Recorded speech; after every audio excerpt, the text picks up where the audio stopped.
From Los Angeles, California, it's the ClubZero podcast.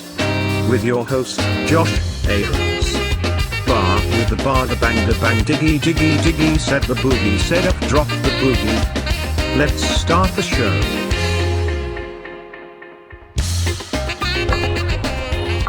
Hello and welcome back to the ClubZero podcast. My name is Josh Ahrens. I am the host, the captain, the chauffeur, the shepherd, the what do you call the people who carry the things on the mount? The Sherpa. And welcome. Thank you everyone for being here. Thanks for checking us out. This is the show where I talk to interesting people I know about interesting stuff that they know. And today on the podcast is a very interesting guest indeed. So interesting. The most interesting. The best of all interesting. Her name is Erica Torres, and she is a musician. She is an entrepreneur. She is a photographer. She is a zillion things. Where I met her was a long time ago in the music scene. In fact, I can't even tell you exactly when I met her. I just know that I've known her for a really long time now. But she puts in the work. So I thought it'd be really interesting to talk with her about being in the music scene, being a female in the music scene, all the ins and outs that come with being a gigging musician. But before we get to that, this is embarrassing, but I need to take care of some sponsor business. We are growing. In fact, as of the time of this recording, we have tripled our subscriber count. That's right, ladies and gentlemen. We are up to 3 subscribers on YouTube. So with great power comes great responsibility. So I got a sponsor. So I got to do an ad read real quick.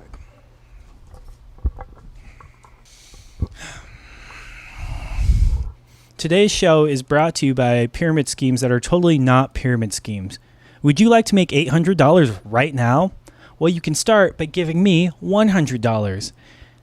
If enough people give me $100, then I piece the fuck out, and then you can get other people to give you $100 until you make $800. It's totally not a pyramid scheme. This message was brought to you by pyramid schemes that totally aren't pyramid schemes. All right. Oh, sorry about that. But anyways, my guest today, Erica Torres, she is a complete badass, and she was a delightful interview as well. So I don't care if your cock is out, but we're going to rock out. So let's hang out with Erica Torres and get on with the show. We'll be on here soon. Oh, and we're getting something. Holy, what is up? Hello. What's up, Josh? Sorry about the lateness. There was a line at Ralph's. No big deal. It happens crazy times during quarantine. I'm loving your background. Thank you. I am one of them. So how are you keeping sane during the quarantine times? Well, I wouldn't say. I think I'm finally losing my last bit of sanity this week. I've been I went ahead and launched my YouTube finally to start teaching young creators or beginning creators how to do edits in Photoshop and help people do editing. And then aside from that, I'm writing the next album for my solo project. So that's just what I've been doing, just creating, spending time with my cats, and getting myself ready for this next portion of my life.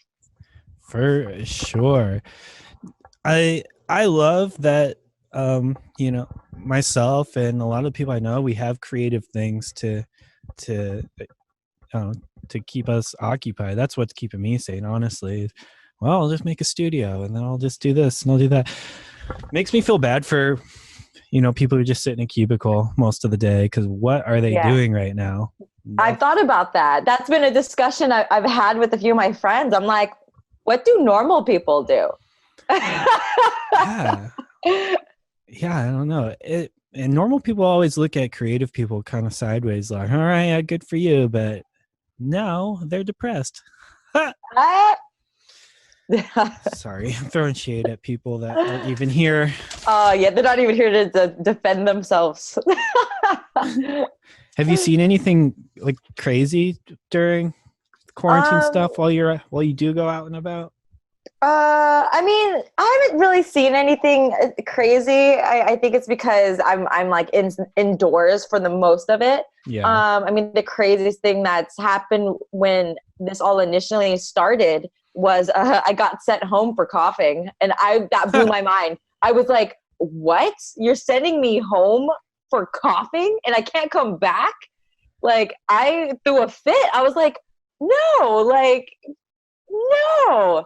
And I wasn't realizing the severity of this whole situation because it was still fresh and new. And, I finally come back to work and I'm all excited. And then the place shuts down because the whole, order of Los Angeles and Orange County blew my mind. So that's the craziest it's gotten for me.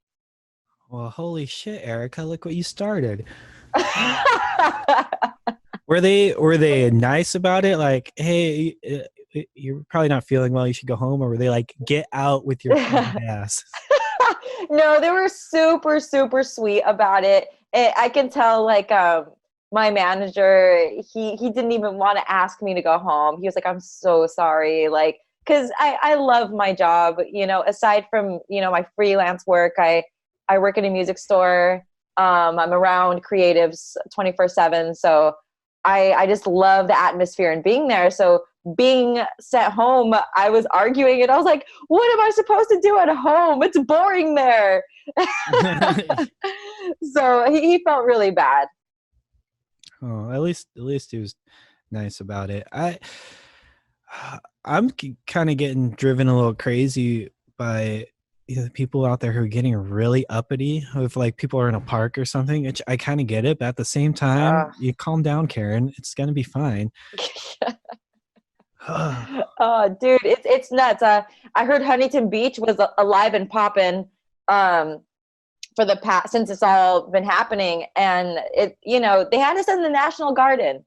So Really? this is getting serious, man. Like, people aren't listening, and because of the people who aren't listening and taking this seriously, we're gonna go into this even longer because stubbornness. People are being stubborn. Like, it's just blowing my mind. I'm trying to, like, especially with the younger generation, I'm trying to explain to them, yes, you can recover from this, but your baby nephew won't be able to, your grandparents won't be able to, your mother won't be able to. It's like, think about your mother. Think about your mama. Well, yeah, crazy times. Crazy times. So I met you at a gig a long time ago. I don't think I was playing. I think this was after my playing days, but I met you at a gig way back in the day. I think the name of your band at the time was my favorite band name of all time, Golly Gee Whiz. If I got that right. Yes.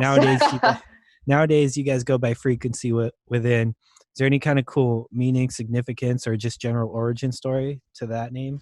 Yeah, well, actually, we all got together and we wanted to decide on a real band name that wasn't Golly Gee Whiz. So we were stuck on the word frequency, and within kind of just, I think it was either brought up by Jeanette or Oli, but it kind of just went off from there. So basically what it means is, like, everybody has their own song, everybody has their own music, everybody has their own frequency within. So that's where that stems from, just trying to connect with people on that level, because we make music, my writing style is to draw in the brokenhearted, to draw in the person who feels isolated, to pull them into an intimate, like, relationship and be like, hey, this is some powerful words to keep you going. You're not alone, like, and a lot of my music, there's meaning behind it with scripture and words of God, and that's kind of where it all kind of ties in together and becomes very cohesive. Nice. I knew there was going to be a good answer to that. Yes. Fuck yeah, journalism. Okay. So 3/4 of your band, and there's 4 people in the band, right? Yeah. Yeah. So 3/4 of the band is female. So you obviously have a strong female representation. Is it important? And if so, why is it important that people know that girls can fucking rock? Especially in this day and age. I mean, it's important that people know that girls can rock, is just because we can take over the world if we would stop hating each other. I mean, you know, we can do a lot, and we're making waves in this music scene. uh, People are, it really sucks because people still believe that, it's very equal across the board. But the music scene is still a man's world, along with the photography scene and the videography scene. I mean, women are still coming up. I mean, it wasn't that long ago that we barely got our rights, like to vote and everything. So it's still rough, but we are coming out of it. We're coming above. We're entrepreneurs. I'm all about girl power, and it's important. We could rock your socks off. Not all of us write tampon rock. Not all of us are Taylor Swift. All right. Like, I love Taylor Swift, but doesn't mean I'm going to go out there and do the same thing she is. So right. Yeah, dude, like, for instance, there's this band, now I know it's ran by, the piano player, but Nightwish, the main singer, her name is Floor. Amazing singer. Like, she kicks ass. Talk about rocking, so yeah, we could take over the scene. Boom. Oh, this is a good musician one. What is the story of your first guitar? Everyone's got that first guitar story. Oh my God. Okay, so I was 8 years old, and I was already playing saxophone and meddling with trumpet. And that Christmas, I really wanted a guitar. I was like, Mom, for Christmas, I want a guitar.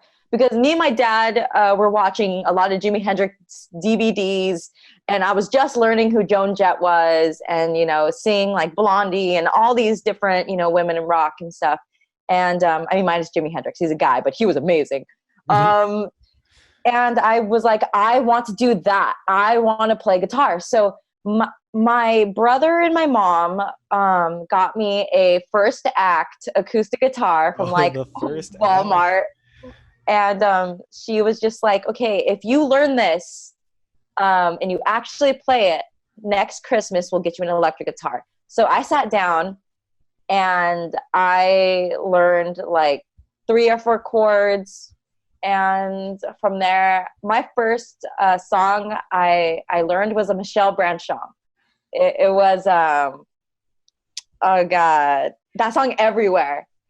So I learned a Michelle Branch song, showed my mom and my brother, and then the year after that, they got me a Fender Squier. And then I learned Nirvana and learned who Nirvana was.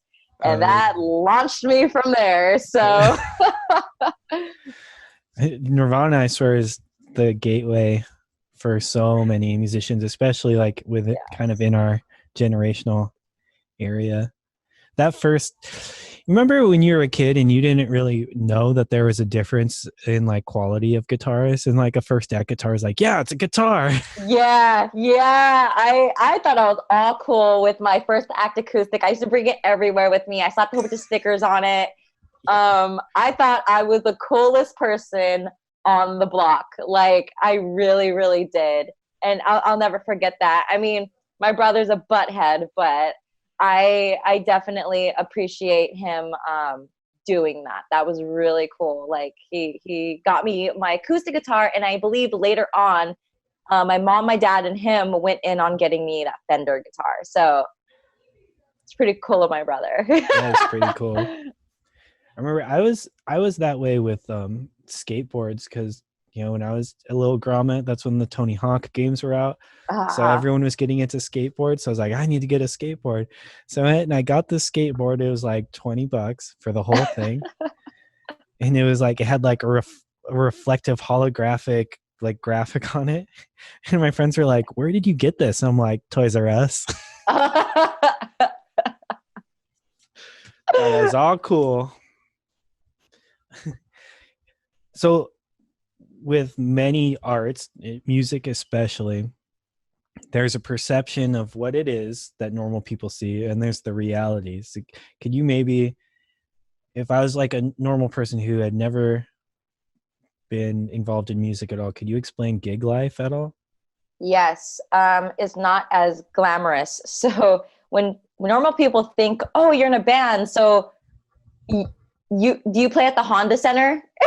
Right? And I'm like, no, it doesn't work like that. Gig life is playing to a lot of empty bars, putting in your dues, being your own PR, contacting people, doing your own emails, selling your own merch. It's a lot of crying. The crying is very important. A lot of frustration. A lot of, is this really what I want to do? And then you're just like, no, this is really what I want to do. Taking pride in reeling in each and every fan, selling your own records. It's hard work. It's really hard, and it's not for the faint of heart. It takes a long time, and although it's fun, it's not fun all the time, and it's not meant to be fun all the time, because if it was, you wouldn't build perseverance. So this really tests your character, and it tests your perseverance, and really builds you as a person. If you want something that is gonna make you famous overnight, join TikTok. This is not for the faint of heart. So that's what it is. Well said.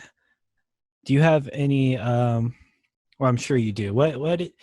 What's the craziest gig or the craziest thing that's happened at a gig that pops up in your mind?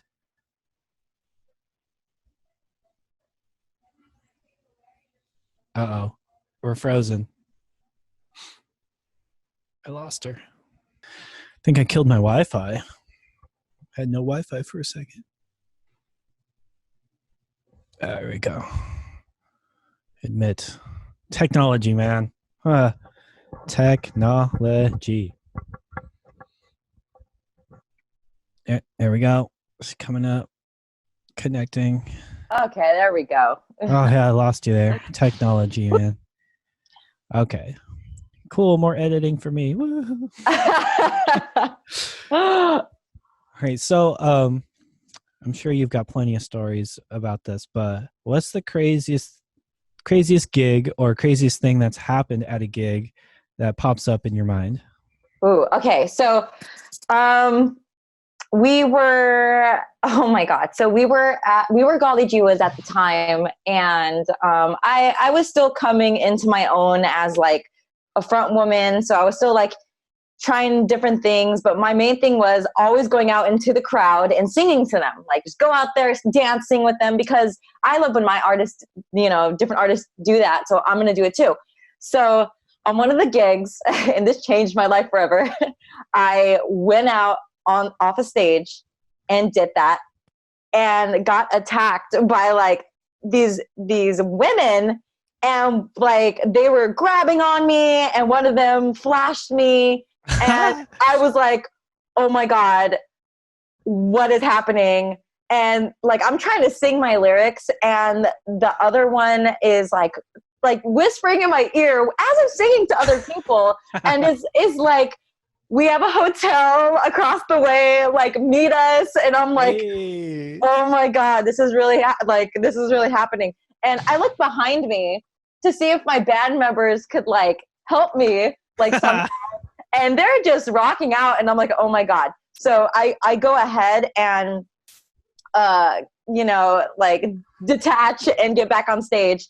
And later on, when I was talking to the band members, and they were like, yeah, man, like, that's how you know we made it. And I'm like, no, I'm never going out into the crowd again.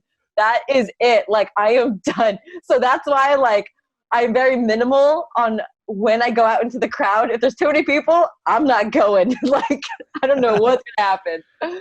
So that's the craziest thing that's ever happened. Damn, that is crazy. And that goes really well with my next question. Oh, Be God. honest, are groupies a thing? Yes, groupies are a thing. Like, God, it's so crazy, dude. Like, I thought that was a thing for like bigger bands. Like, we're talking bands who are like Taking Back Sunday or like, stuff like that. But yeah, I played at like a Pomona show before, Yeah. and I've definitely like been told people think they're in love with me at that show, or I've had people show up at my job, like they Oh. find out where I work and they're like, and they, okay, the funny part is that I think it's cute, they don't know me as my full name Erica Torres, they know me as Erica Frequency. So I decided to go with it. I'm like, okay, I'm Erica Frequency. But they show up at my job, hey, your lyrics, they connected with me, and they find that common ground, and they think it's for them, and they kind of run with it, and they're like, oh, we're meant to be together. And I'm like, like, I don't want to like hurt them, but so I just kind of am like, well, it takes a lot of emotion out of me to write these songs, so I'm emotionally unavailable. That's a good one. I'm like, you don't want to be with me. I'm a mess. Like, you haven't heard my last album? I'm a mess. So, so yeah, groupies are definitely a thing. And it's very, like, it's nice. It's cool. Like, thank you guys for loving my music so much and thinking that my music's for you. But although it is, it's also for me. And I don't like when people call me at my job and they keep me on the phone for hours. So that's not cool. Ooh, holy, I feel like that's a whole separate podcast right there. Yeah, it's nuts. Yeah. So people out there just know that, COVID, just know Oh, God. her music is for you, but she is not. Thank you. Yes, exactly. So I'm sure you're plenty aware, and judging by these stories, you definitely are, that there are lots of colorful personalities out there in the music world and in the creative world, overall. What have you found to be the common thread between all these personalities? Well, like, for instance, we're in a niche genre. So we get a lot of the type of personalities that we're getting is a lot of like people who are somewhere broken in their lives and need to feel something. So I'm getting a lot of that. I'm getting a lot of like people who are like me, who are very optimistic, but have like something just missing in them. That seems to be very common in a lot of people who I run across, like who share their stories with us and who, just tell me about the trials and tribulations they have in their life. So I'm seeing that's very, very, like, that's a common thread. That's what's keeping like everybody very close in this niche. So, I mean, I wouldn't have it any other way, I said mental illness, but I think your answer is a lot more positive. Yeah. But even as creatives, like what I always tell people is like, if as creatives, we're all a little bit depressed. Like, yeah, all of us, we all feel it. We all have that heaviness, and that's what forces us to create. Because if we don't, it builds up and it becomes just something that's completely unmanageable. Like I plan on doing like a vlog and talking about that, like dealing with anxiety and dealing with clinical depression. Like it's no secret, I'm clinically depressed, but the way I look at it is like, okay, I have a war against depression. So it's not gonna take the wheel of my life. It's gonna take the passenger seat because God is driving my life. So, you got to just really hone in on like, who is going to win today? Is it going to be me, or is it going to be my anxiety and depression? So all of us are like that. It would be crazy to say none of us deal with that, but I just feel like writers, creatives, we deal with a different level of it. And, it's just how do you want to make your day? Do you know, it's one of those things. Have you read The War of Art by Stephen Pressfield? This is the second time somebody asked me that. No, I'm gonna, you know what? I'm gonna just buy that book because get it now. You got the time right now. Yeah. It's actually a short read, but it touches on a lot of what you just talked about. It talks about creativity and your resistance against creativity and how it's a war between the two. And, yeah. You know, to the 3 people out there watching, if you haven't read that, go read it. That's my daily Joe Rogan copying. There you go. Today. All right. So if you are on the lookout for a new guitar, you're at the guitar shop and you pick one up, what's your go-to? Like, what do you play first? Do you have anything that's like number one? Any PRSs. PRSs are like my love. It used to be like Fender Stratocasters, but the thing is, those frets I have small hands, so those frets are just jumbo. So once I got my hands on a PRS, that was it, game over. Like, I absolutely love PRSs, all of them. I'm definitely into like the Mark Holcomb signature guitar right now. Like that's on my list. That's the thing I want to buy. I currently own a Tremonti, and I'm such a slut for PRS. So that's the first guitar I go after. The second guitar though, like that I start looking at, because then I'll find myself in the acoustic room, is Taylor. I love the way Taylor sounds, and their quality is amazing. Like they have this V bracing on the inside of it, so it makes the sound even sound more fuller than you would get. And the fact that they put like a .002 spacing, now that could be wrong, but it's .002, I'm pretty sure. Spacing between the neck and the body, it allows the full vibration of the like fretboard into the body, like it would be a neck through. So it sounds and feels amazing. And what I also like about Taylor is they put their woods in like a quality shed, and they kind of just let it like really like dry out and kind of go from there, and have their quality inspectors go in. So there's quality inspectors from the time they're like chopping down the tree all the way up to like when it's about to go out. So knowing that, like I can trust this brand. It's absolutely wonderful. Like they put a lot of effort and time into it. Do you have a go-to song or chord progression that like, I'm testing the guitar, this is how I know it's good? Yes, I do. The go-to chord progression right now is the song Oxygen that I've written, because it tests my highs and it tests my lows. So does it have buzzing? Like, well, I need to adjust this, and I go right into the highs. Can I reach this? I go for the cutaways, so it's easier to get past the 12th fret for any soloing. Like, it's the song Oxygen, which is off of our album, Message of the Wood. Ayo. Ayo. Link down below. Okay. So let's say you get to a point, you know, with your various endeavors where money's no longer an issue. You got all the money you need and then some. In that situation, what do you see yourself doing with your life and your resources? Well, the first thing I would do was, I would build a home studio, because I'm diving deeper and deeper into how to like record and track and do all that, and I'm loving it. I'm seeing a lot of parallel stuff with like that and how to do video and photography. So it's something that like my mind could go like, oh, okay, it's kind of like this. So I would build my own home studio, and then I would build my own photo studio, so I can like be a one-stop shop for bands.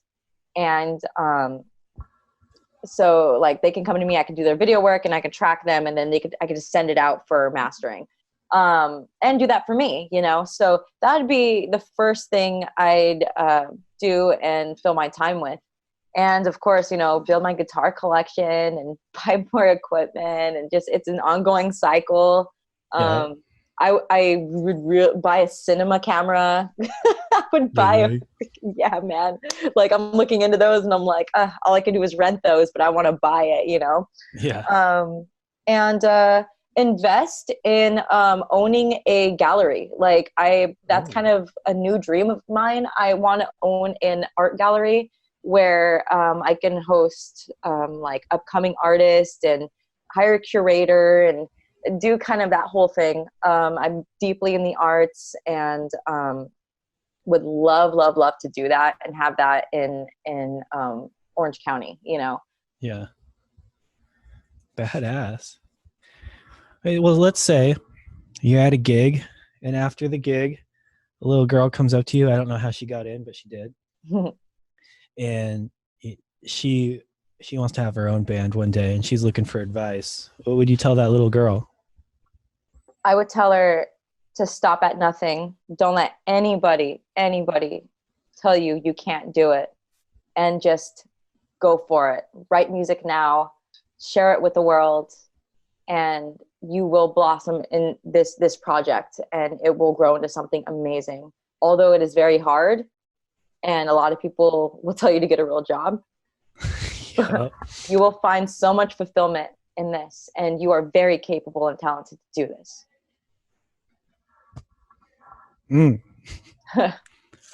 I don't want to keep you much longer, but this has been really fun. I'm loving this. The last thing we're gonna do is a little game. I've only played it with one guest before so far, so we'll see how it goes. Cool. It's called the Ricochet round, and I just give you a quick question or prompt, and you give the first answer that bounces off your brain. Okay. Ready to do this? I'm ready. All right. Ninja Turtles or Power Rangers? Power Rangers. Correct. Paper straws, do they save the planet or are they gross? Save the planet. Correct. Largest land mammal? The hippo. Correct. I don't know. Dream vacation? Hawaii. Correct. What treaty ended the War of 1812? I don't know. We were looking for the Treaty of Ghent, signed in modern-day Belgium on December 24th, 1814, and went into effect on February 17th, 1815. How the hell am I supposed to know that? I don't know, but we're going to give it to you anyways. Sweet. Erica, thank you so much for doing this.